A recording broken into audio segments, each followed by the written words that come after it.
Hello everyone, मैं सीमा आप सभी का स्वागत करता हूं आपके अपने YouTube channel dedication to education में। तो दोस्तों, जैसा कि आप सभी लोगों को पता है कि आपका जो यूपी पेट का एग्ज़ाम होने वाला है उसकी जो डेट है वो अनाउंस हो चुकी है। यानी आपका जो एग्ज़ाम होने वाला है वो 20 अगस्त को होने वाला है। तो आप सभी लोगों के पास समय जो बहुत कम बचा हुआ है, तो मैंने आप लोगों के लिए सभी के लिए एक प्रैक्टिस सेट स्टार्ट किया है जिसमें आपका प्रैक्टिस सेट फर्स्ट कंप्लीट हो चुका है। तो आज मैं डिस्कस करूँगा आपका प्रैक्टिस सेट सेकेंड में। तो आपका ये प्रैक्टिस डेली कंटिन्यू चलता रहेगा और किसी भी समय वीडियो आ सकता है। तो इसलिए आप सभी लोग चैनल को सब्सक्राइब करके रखिएगा और बेल आइकन को अवश्य प्रेस कीजिएगा, जिससे जिस समय आप क्लास स्टार्ट हो तो आप सभी लोगों के पास नोटिफिकेशन पहुंचता रहे। और जिन लोगों को पीडीएफ चाहिए तो पीडीएफ के लिए हमारा टेलीग्राम चैनल अवश्य ज्वाइन कीजिएगा। उसका जो लिंक है वो इस वीडियो के डिस्क्रिप्शन बॉक्स में दे दिया गया है, जहाँ से आप सभी लोग आसानी से उस ग्रुप को ज्वाइन करके पीडीएफ प्राप्त कर सकते हैं। तो चलिए, समय को ध्यान में रखते हुए सेशन को कंटिन्यू करते हैं और देखते हैं कि हमारा फर्स्ट क्वेश्चंस क्या है आज का प्रैक्टिस सेट का। और आप सभी लोग ये जितने भी क्वेश्चंस मैंने यहाँ पे लिए हैं, ये सारे क्वेश्चंस एग्जाम के पॉइंट ऑफ व्यू से वेरी वेरी इंपॉर्टेंट है। और ये जितने भी क्वेश्चंस हैं, सारे क्वेश्चंस आपके पेट का जो सिलेबस है उसी के अकॉर्डिंग ये सारे क्वेश्चंस बनाए गए हैं। तो आप सभी लोग समझ ही सकते हैं कितने इंपॉर्टेंट क्वेश्चंस आपके लिए होने वाले हैं। और मैंने यहाँ पे 1000 प्लस जीएस के आपके प्रश्न का संग्रह किया है जो आपके एग्जाम के पॉइंट ऑफ व्यू से रिलेवेंट है। तो चलिए स्टार्ट करते हैं और देखते हैं कि हमारा फर्स्ट क्वेश्चन क्या कह रहा है। फर्स्ट क्वेश्चन कह रहा है कि महाधमनी के शीर्ष पर शुरू होती है, यानी जो महाधमनी है वो किसके शीर्ष पर शुरू होती है। तो इसका सही जवाब क्या हो जाएगा, मैं यहाँ पे केवल राइट आंसर ही बताऊंगा और जिस क्वेश्चन में एक्सप्लेन करने की आवश्यकता होगी मैं वहाँ पे उस क्वेश्चन को एक्सप्लेन करता रहूँगा। तो चलिए, आप सभी लोग बताइएगा कि जो महाधमनी है वो किसके शीर्ष पर शुरू होती है। तो क्वेश्चन नंबर आपका है 26 क्वेश्चन है। इसका राइट जवाब क्या हो जाएगा, इसका सही जवाब हो जाएगा बायां अलिंद। क्या ऑप्शन नंबर डी यहाँ पे आपका करेक्ट हो जाएगा कि जो महाधमनी होती है वो बाएं अलिंद के शीर्ष पर शुरू होती है। तो correct answer option number D यहाँ पे आपका राइट आंसर हो जाएगा। अब हम लोग अगले क्वेश्चन की ओर बढ़ते हैं। अगला क्वेश्चन क्या कह रहा है, अगला कह रहा है कि गैल्वेनाइजेशन का मतलब इस्पात को पतली परत के साथ आवरण करना है। यानी आपके जो गैल्वेनाइजेशन का मतलब इस्पात को, यानी इस्पात आपका क्रोमियम या जस्ता या निकल या एल्यूमिनियम तो को पतली परत के साथ आवरण करना है। तो किसको करना है, यहाँ पे आपको सही जवाब बताना है। तो जस्ता को, किसका क्या राइट आंसर हो जाएगा, ऑप्शन नंबर बी यहाँ पे करेक्ट हो जाएगा कि आपका जो गैल्वेनाइजेशन का मतलब होता है इस्पात को जस्ता की पतली परत के साथ आवरण करना। तो सही जवाब यहाँ पे क्या हो जाएगा आपका, ऑप्शन नंबर बी यहाँ पे आपका राइट आंसर हो जाएगा। अगले क्वेश्चन की ओर बढ़ते हैं। अगला क्वेश्चन क्या कह रहा है, अगला कह रहा है C60 एक अणु है जिसमें के रूप में व्यवस्थित 60 कार्बन परमाणु होते हैं। यानी कि 15 पंचभुज और 18 षटभुज या 18 पंचभुज या 15 षटभुज या 15 पंचभुज और 20 षटभुज या 12 पंचभुज या 20 षटभुज। यहाँ पे आपको करेक्ट आंसर बताना है कि इसका सही जवाब क्या हो जाएगा। क्वेश्चन नंबर 28 है, इसका राइट आंसर हो जाएगा कि C60 एक अणु है जिसमें क्या होते हैं, जिसमें 12 पंचभुज और 20 षटभुज के रूप में व्यवस्थित 60 कार्बन परमाणु होते हैं। तो इसका सही जवाब क्या हो जाएगा, इसका सही जवाब हो जाएगा ऑप्शन नंबर डी, यानी आपका करेक्ट आंसर हो जाएगा ऑप्शन नंबर डी। अगले क्वेश्चन की ओर बढ़ते हैं। अगला क्वेश्चन क्या कह रहा है, अगला क्वेश्चन कह रहा है कि सर्वोत्तम गुणवत्ता वाले कोयला जिसमें 80% से 95% कार्बन होता है वह कौन सा कोयला होता है। तो आपको बताना है कि काफ़ी इजी क्वेश्चन है, कई बार एग्जाम में पूछा भी जा चुका है। तो यानी सर्वोत्तम गुणवत्ता वाला आपका जो कोयला है जिसमें 80% से 95% कार्बन होता है वो कौन सा कोयला होता है, आपको बताना है। तो आपका जो एंथ्रेसाइट होता है इसमें 80 से 95% तक कार्बन पाया जाता है। तो सही जवाब यहाँ पे क्या हो जाएगा आपका, ऑप्शन नंबर डी यहाँ पे आपका करेक्ट आंसर हो जाएगा। यहाँ पे आपको बताना है अगला क्वेश्चन जो कह रहा है कि को छोड़कर निम्नलिखित सभी संघनन बहुलक हैं, यानी पॉलीएस्टर या पॉलीप्रोपिलीन या पॉलीएमाइड या पॉलीकार्बोनेट। तो आपको बताना है कि किसको छोड़कर सभी संघनन बहुलक हैं, किसको छोड़कर आपको बताना है यहाँ पे। तो इसका सही जवाब क्या हो जाएगा आपको बताना है। तो आपका जो पॉलीएस्टर है, पॉलीएस्टर को छोड़कर निम्नलिखित जितने भी यहाँ पे दिए गए हैं ऑप्शन में सभी संघनन क्या हैं, ये बहुलक हैं। तो आपका जो ऑप्शन नंबर ए पॉलीएस्टर है ये बहुलक नहीं है। तो करेक्ट आंसर यहाँ पे क्या हो जाएगा आपका, तो सही जवाब आपका हो जाएगा ऑप्शन नंबर ए, यहाँ पे आपका करेक्ट आंसर हो जाएगा। अब हम लोग अगले क्वेश्चन की ओर बढ़ते हैं। अगला क्वेश्चन क्या कह रहा है, अगला कह रहा है कि डोलू कुनीथा क्या है, कि डोलू कुनीथा भारत के किस राज्य का लोक नृत्य है। यानी आपको जो डोलू कुनीथा क्या है, डोलू कुनीथा जो है भारत के किस राज्य का लोक नृत्य है आपको बताना है। तो आपको जो डोलू कुनीथा है ये कर्नाटक का, किसका, ये कर्नाटक का राज्य का लोक नृत्य, यानी कर्नाटक राज्य का एक लोक नृत्य है डोलू कुनीथा। तो सही जवाब यहाँ पे आपका क्या हो जाएगा, ऑप्शन नंबर डी यहाँ पे आपका करेक्ट हो जाएगा। अगला क्वेश्चन देखते हैं हम लोग। अगला क्वेश्चन क्या कह रहा है, अगला कह रहा है कि निम्नलिखित में से कौन सी कल्पना चावला की जीवनी है और जॉन पियर हैरिसन द्वारा लिखी गई थी। तो एज ऑफ टाइम या flood of fire, the mother I never knew, या dare to do for the new generation. तो कौन सी उनकी जीवनी है आपको बताना है और जॉन पियर हैरिस के द्वारा लिखी गई थी। तो इसका सही जवाब क्या हो जाएगा, तो इसका सही जवाब हो जाएगा ऑप्शन नंबर, क्या हो जाएगा, ऑप्शन नंबर ए। क्या हो जाएगा, ऑप्शन नंबर ए यहाँ पे अब करेक्ट हो जाएगी। एज ऑफ टाइम जो क्या है, ये कल्पना चावला की जीवनी है और इसको लिखा किसके द्वारा गया था, इसको जॉन पियर हैरिसन के द्वारा ये लिखी गई थी। तो सही जवाब क्या हो जाएगा, age of time. Correct answer option number A आपका राइट हो जाएगा। अगले क्वेश्चन की ओर बढ़ते हैं हम लोग। अगला क्वेश्चन क्या कह रहा है, अगला कह रहा है कि भारतीय कृषि अनुसंधान संस्थान पूषा का मुख्यालय कहाँ पर अवस्थित है आपको बताना है। यानी कि भारतीय कृषि अनुसंधान जो आपका है पूषा का मुख्यालय तो कहाँ पे स्थित है आपको बताना है।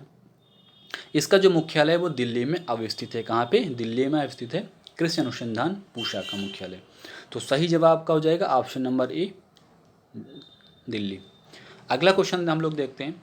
अगला क्वेश्चन कह रहा है कि निम्नलिखित में से कौन सी पुस्तक रोहिंटन मिस्त्री द्वारा लिखी गई थी। यानी निम्नलिखित में कौन सी पुस्तक जो है रोहिंटन मिस्त्री द्वारा लिखी गई थी आपको बताना है। यहाँ पे ऑप्शन 4 दिए गए हैं, इंग्लिश अगस्त, या आपकी over moon has bullet clouds, या सीरियस मैन, या ए फाइन बैलेंस। तो इसका सही जवाब क्या हो जाए आपको बताना है यहाँ पे है। तो क्वेश्चन नंबर आपका 34 है, इसका राइट आंसर आपको बताना है। तो राइट आंसर इसका क्या हो जाएगा, तो इसका सही जवाब हो जाएगा ऑप्शन नंबर डी। क्या हो जाएगा, ऑप्शन नंबर डी यहाँ पे आपका करेक्ट हो जाएगा। ये फाइन बैलेंस जो है ये पुस्तक आपकी रोहिंटन मिस्त्री के द्वारा लिखी गई थी। तो सही जवाब ऑप्शन नंबर ए यहाँ पे हो जाएगा। अगले क्वेश्चन की ओर हम लोग बढ़ते हैं। अगला क्वेश्चन क्या कह रहा है, अगला क्वेश्चन है 35, निम्नलिखित में से किस तारीख को विश्व मस्तिष्क ट्यूमर दिवस के रूप में मनाया जाता है। यानी कि 35 क्वेश्चन कह रहा है कि निम्नलिखित में से किस तारीख को विश्व मस्तिष्क ट्यूमर दिवस के रूप में मनाया जाता है। यहाँ पे डेट दी गई है 5 जून को, या 8 जून को, या 12 जून को, या 21 जून को। तो यहाँ पे सही जवाब क्या हो जाएगा आपको बताना है। क्वेश्चन नंबर 35 है, इसका सही जवाब हो जाएगा 8 जून को। क्या है कि आपका जो विश्व मस्तिष्क ट्यूमर दिवस जो मनाया जाता है वो कब, 8 जून को मनाया जाता है। सही जवाब हो जाएगा ऑप्शन नंबर बी यहाँ पे आपका करेक्ट हो जाएगा।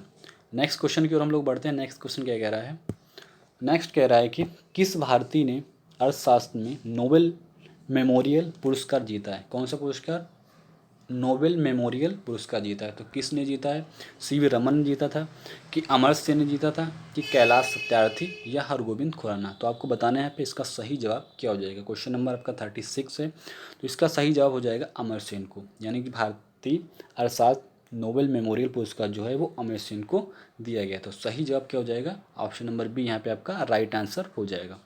अगले क्वेश्चन की ओर हम लोग बढ़ते हैं। अगला क्वेश्चन क्या कह रहा है, अगला कह रहा है कि भारतीय मुक्केबाज एम.सी. मैरी कॉम द्वारा लिखित आत्मकथा का शीर्षक क्या है। यानी कि भारतीय मुक्केबाज एम.सी. मैरी कॉम द्वारा लिखित आत्मकथा का शीर्षक क्या है, प्लेइंग टू विन, या अनब्रेकेबल, या नो होल्डिंग बैक, या इम्परफेक्ट। तो इसका सही जवाब क्या है आपको बताना है।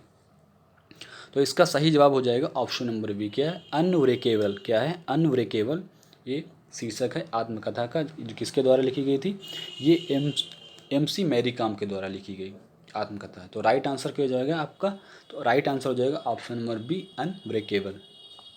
नेक्स्ट क्वेश्चन की ओर हम लोग बढ़ते हैं। नेक्स्ट कह रहा है कि वेनेजुला की राजधानी क्या है। यानी कि वेनेजुला है उसकी राजधानी आपको बताना है, कौन सी उसकी राजधानी है। तो काफ़ी इजी क्वेश्चन है। इसकी जो राजधानी है वह काराकास है। क्या है, इसकी राजधानी काराकास है। तो सही जवाब आपका हो जाएगा ऑप्शन नंबर डी, काराकास। अगले क्वेश्चन की ओर हम लोग बढ़ते हैं। अगला क्वेश्चन क्या कह रहा है, अगला कह रहा है कि मेखला चादर या राज्य की महिलाओं द्वारा पहना जाने वाला पारंपरिक वस्त्र है। तो किस राज्य का ये पारंपरिक वस्त्र आपको बताना है। क्वेश्चन नंबर 39 है, इसका सही जवाब आपको बताना है। तो आपकी जो मेखला चादर है यह असम, ये असम राज्य की महिलाओं द्वारा पहने जाने वाला पारंपरिक वस्त्र है, यानी ट्रेडिशनल क्लॉथ से। तो सही जवाब यहाँ पे आपका हो जाएगा ऑप्शन नंबर डी, असम। अगले क्वेश्चन की ओर हम लोग बढ़ते हैं। अगला क्वेश्चन क्या कह रहा है? अगला कह रहा है कि रविन्द्रनाथ टैगोर ने निम्नलिखित में से किस देश का राष्ट्रगान लिखा था? तो रविन्द्रनाथ टैगोर ने किस देश का राष्ट्रगान लिखा था आपको बताना है। तो इसका सही जवाब क्या होगा आपको आंसर करना है। तो रविन्द्रनाथ टैगोर के द्वारा बांग्लादेश का राष्ट्रगान लिखा गया था। किसका? बांग्लादेश का राष्ट्रगान लिखा गया था। किसके द्वारा लिखा गया था? रविन्द्रनाथ टैगोर के द्वारा। तो सही जवाब आपका क्या हो जाएगा यहाँ पे? ऑप्शन नंबर डी यहाँ पे आपका करेक्ट आंसर हो जाएगा। अगले क्वेश्चन की ओर हम लोग बढ़ते हैं। अगला क्वेश्चन क्या कह रहा है? अगला कह रहा है कि हाल ही में किस देश ने हांगकांग के निवासियों को अपने देश में निवास करने और नागरिकता प्रदान करने हेतु एक विशेष प्रकार का वीज़ा शुरू किया है? तो हाल ही किस देश ने हांगकांग के निवासी को हांगकांग के निवासियों को अपने देश में निवास करने और नागरिकता प्रदान करने हेतु एक विशेष प्रकार का वीज़ा शुरू किया है? तो किस देश के निवासियों के लिए शुरू किया आपको बताना है। तो इसका सही जवाब हो जाएगा ब्रिटेन। क्या हो जाएगा? ब्रिटेन के लोगों के लिए हांगकांग के निवासियों को अपने देश में निवास करने और नागरिकता प्रदान करने के हेतु एक विशेष प्रकार का वीज़ा शुरू किया। तो सही जवाब क्या हो जाएगा? ऑप्शन नंबर ए यहाँ पे ब्रिटेन आपका राइट आंसर हो जाएगा। अगला क्वेश्चन क्या कह रहा है? अगला कह रहा है कि हाल ही में पश्चिम रेलवे ने किस राज्य में बाघई बिलमोरा के बीच 107 साल पुरानी नैरो गेज हेरिटेज ट्रेन सहित 3 ट्रेनों की सेवाओं को स्थायी रूप से स्थगित करने का निर्णय लिया है? तो पश्चिम रेल ने किस राज्य में? तो इसका सही जवाब क्या हो जाएगा आपको बताना है। तो इसका राइट आंसर हो जाएगा गुजरात। क्या हो जाएगा? इसका सही जवाब हो जाएगा गुजरात। यानी कि हाल ही में पश्चिम रेलवे ने गुजरात राज्य में बाघई बिलमोरा के बीच 107 साल पुरानी नैरो गेज हेरिटेज ट्रेन सहित 3 ट्रेनों की सेवाओं को स्थायी रूप से स्थगित करने का निर्णय लिया है। तो सही जवाब आपका हो जाएगा ऑप्शन नंबर सी यहाँ पे आपका करेक्ट हो जाएगा। अगला क्वेश्चन देखते हैं हम लोग। अगला क्वेश्चन कह रहा है कि विश्व कैंसर दिवस निम्न में से किस दिन मनाया जाता है? यानी विश्व कैंसर दिवस जो है वो किस डेट को मनाया जाता है आपको बताना है। तो विश्व कैंसर दिवस जो है वो आपको 4 फरवरी को मनाया जाता है। कब मनाया जाता है? 4 फरवरी को मनाया जाता है। तो सही जवाब आपका हो जाएगा ऑप्शन नंबर डी यहाँ पे आपका करेक्ट आंसर हो जाएगा। अगला क्वेश्चन हम लोग देखते हैं। अगला क्वेश्चन क्या कह रहा है? अगला कह रहा है कि भारत और किस देश के बीच संयुक्त सैन्य अभ्यास युद्ध अभ्यास का 16वां संस्करण राजस्थान में 8 फरवरी से शुरू होगा? तो यहाँ पे आपसे पूछा गया है कि भारत और किस देश के बीच, यानी भारत और दूसरे किस देश के बीच संयुक्त सैन्य अभ्यास युद्ध अभ्यास का जो 16वां संस्करण है वो राजस्थान में 8 फरवरी से शुरू होगा। तो कहाँ पे किस देश के साथ शुरू होगा तो आपको बताना है यहाँ पे। तो इसका सही जवाब हो जाएगा ऑप्शन नंबर सी यानी अमेरिका। यानी अमेरिका और भारत देश के साथ जो युद्ध अभ्यास शुरू होगा इसका 16वां संस्करण है राजस्थान में शुरू होगा। तो कब शुरू होगा? 8 फरवरी को, यानी 8 अमेरिका के साथ शुरू होगा। तो सही जवाब हो जाएगा ऑप्शन नंबर यहाँ पे आपका सी अमेरिका। अगला क्वेश्चन हम लोग देखते हैं। अगला क्वेश्चन क्या कह रहा है? अगला कह रहा है कि हाल ही में किसे वायुसेना मुख्यालय में महानिदेशक के रूप में नियुक्त किया गया है? तो किसको महानिदेशक के रूप में नियुक्त किया गया है वायुसेना मुख्यालय में? किसको किया गया है तो आपको बताना है। यहाँ पे 4 ऑप्शन दिए गए हैं। तो इसमें सही जवाब क्या हो जाएगा आपको बताना है। तो जीएस बेदी जी को क्या गया? जीएस बेदी जी को वायुसेना मुख्यालय में महानिदेशक के रूप में नियुक्त किया गया है। तो सही जवाब आपका हो जाएगा ऑप्शन नंबर बी यहाँ पे आपका राइट आंसर हो जाएगा। अब हम लोग अगले क्वेश्चन की ओर बढ़ते हैं। अगला क्वेश्चन क्या कह रहा है? अगला कह रहा है कि ब्रांड मूल्यांकन के बारे में बताने वाली कंपनी डफ एंड फेलप्स की ओर से जारी ताज़ा रैंकिंग में किसको भारत के सबसे बड़े सेलिब्रिटी की लिस्ट में प्रथम स्थान प्राप्त हुआ है? तो किसको प्राप्त हुआ है सबसे प्रथम स्थान आपको बताना है। तो इसमें विराट कोहली जी को क्या है? विराट कोहली जी को सेलिब्रिटी की लिस्ट में प्रथम स्थान प्राप्त हुआ है। तो सही जवाब का हो जाएगा ऑप्शन नंबर ए यहाँ पे आपका करेक्ट आंसर हो जाएगा। तो किसके द्वारा? यह ब्रांड मूल्यांकन के बारे में बताने वाली कंपनी डफ एंड फेलप्स की ओर से जारी ताज़ा रैंकिंग में किसको भारत के सबसे बड़े सेलिब्रिटी की लिस्ट में प्रथम स्थान किसको मिला है? विराट कोहली जी को मिला है। तो ये क्रिकेटर हैं। तो सही जवाब आपका क्या हो जाएगा? ऑप्शन नंबर ए यहाँ पे आपका राइट आंसर हो जाएगा, सभी को पता होगा। अगला क्वेश्चन हम लोग देखते हैं। अगला क्वेश्चन क्या कह रहा है? अगला कह रहा है कि हाल ही में किस प्रसिद्ध इतिहासकार को 81 वर्ष की उम्र में निधन हो गया? तो ऐसा कौन सा इतिहासकार था जिसका 81वां वर्ष की उम्र में निधन हो गया है। तो किसका भी हाल ही में निधन हुआ है आपको बताना है। तो इसका सही जवाब क्या हो जाएगा आपको बताना है। तो इसका राइट आंसर आपका हो जाएगा द्विजेंद्र नारायण झा का अभी हाल ही में निधन हो गया है। ये प्रसिद्ध इतिहासकार थे, इनका 81वां वर्ष में निधन हुआ है। ये चीज़ आप लोग याद रखिएगा। तो सही जवाब का हो जाएगा ऑप्शन नंबर ए, यहाँ पे करेक्ट हो जाएगा द्विजेंद्र नारायण झा का। अगले क्वेश्चन की ओर हम लोग बढ़ते हैं। अगला क्वेश्चन क्या कह रहा है, अगला क्वेश्चन कह रहा है कि किस मंत्रालय ने हाल ही में गोवर्धन योजना पर एक एकीकृत पोर्टल की शुरुआत की है। तो किस मंत्रालय के द्वारा गोवर्धन योजना पर एक एकीकृत पोर्टल की शुरुआत की है। तो किसने की है, किस मंत्रालय के द्वारा शुरू की गई, गृह मंत्रालय कि कृषि मंत्रालय या जल शक्ति मंत्रालय या कोयला मंत्रालय। तो किसके द्वारा शुरू की गई तो आपको बताना है किस मंत्रालय के द्वारा। तो इसका सही आंसर क्या हो जाएगा आपको बताना है।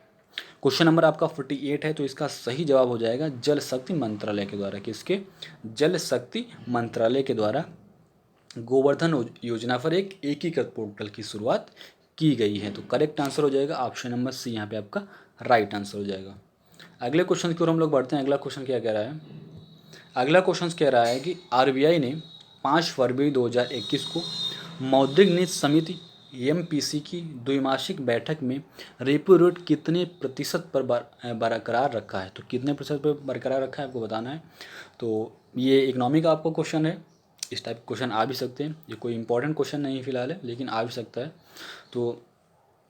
तो कितने प्रतिशत पे इसको बरकरार रखा है रेपो रेट को, तो आपको बताना है। इसका करेक्ट आंसर क्या हो जाएगा, तो इसका राइट आंसर हो जाएगा 4%, यानी 4% पे बरकरार रखा है। कितना, 4% पर बरकरार रखा है। तो करेक्ट आंसर हो जाएगा ऑप्शन नंबर डी। अगला क्वेश्चन हम लोग देखते हैं। अगला एंड लास्ट क्वेश्चन आप लोगों का है, अमेरिका ने रूस के साथ परमाणु हथियार नियंत्रण संधि न्यू स्टार्ट कितने साल के लिए बढ़ा दी है। तो कितने साल के लिए बढ़ा दी आपको बताना है। तो इसका सही जवाब हो जाएगा 5 साल के लिए। कितना, 5 साल के लिए बढ़ा दिया गया है। अमेरिका ने रूस के साथ परमाणु हथियार नियंत्रण संधि जो है न्यू स्टार्ट कितने साल के लिए बढ़ाई है, 5 ईयर्स के लिए बढ़ा दी है। तो इसका सही जवाब हो जाएगा आपका ऑप्शन नंबर सी, यहाँ पे आपका करेक्ट आंसर हो जाएगा। तो ये आपके थे 50 क्वेश्चंस, आज आपको कंप्लीट हो गया। आपका ये प्रैक्टिस सेट सेकेंड है। तो आप सभी लोग चैनल को सब्सक्राइब करके रखिएगा और बेल आइकॉन को अवश्य प्रेस कीजिएगा, जिससे जिस समय आपकी क्लास स्टार्ट हो तो आप सभी लोगों के पास नोटिफिकेशन पहुंचता रहे।